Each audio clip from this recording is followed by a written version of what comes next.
Aloor ഗ്രാമപഞ്ചായത്തും government മാതൃക homeo ഡിസ്പെൻസറിയും സംയുക്തമായി അന്താരാഷ്ട്ര യോഗാ ദിനാചരണം സംഘടിപ്പിച്ചു. ആളൂർ പ്രസിഡൻസി ഹാളിൽ നടത്തിയ യോഗാ ദിനാചരണം പഞ്ചായത്ത് പ്രസിഡന്റ് കെ.ആർ. ജോജോ ഉദ്ഘാടനം ചെയ്തു. പഞ്ചായത്ത് വൈസ് പ്രസിഡന്റ് രതി സുരേഷ് അധ്യക്ഷത വഹിച്ചു.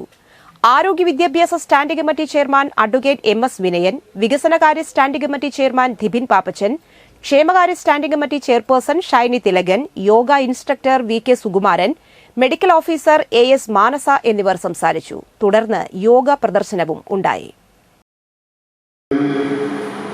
നല്ല ഒരു വിഭാഗം ജനങ്ങൾ ഇപ്പോൾ തന്നെ ഈ പുതിയ ഭക്ഷണ രീതിയിലേക്ക് മാറിക്കഴിഞ്ഞു.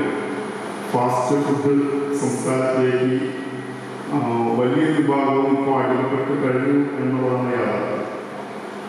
അതിൻ്റെ ഭാഗമായിട്ട് നമ്മുടെ സമൂഹത്തിൽ നിരവധിയായിട്ടുള്ള അസുഖങ്ങൾ ഈ ജീവിത ശൈലിയുമായി ബന്ധപ്പെട്ട് വന്നുകൊണ്ടിരിക്കുകയാണ്. കൃത്യനിഷ്ഠയോടുകൂടിയുള്ള ജീവിതം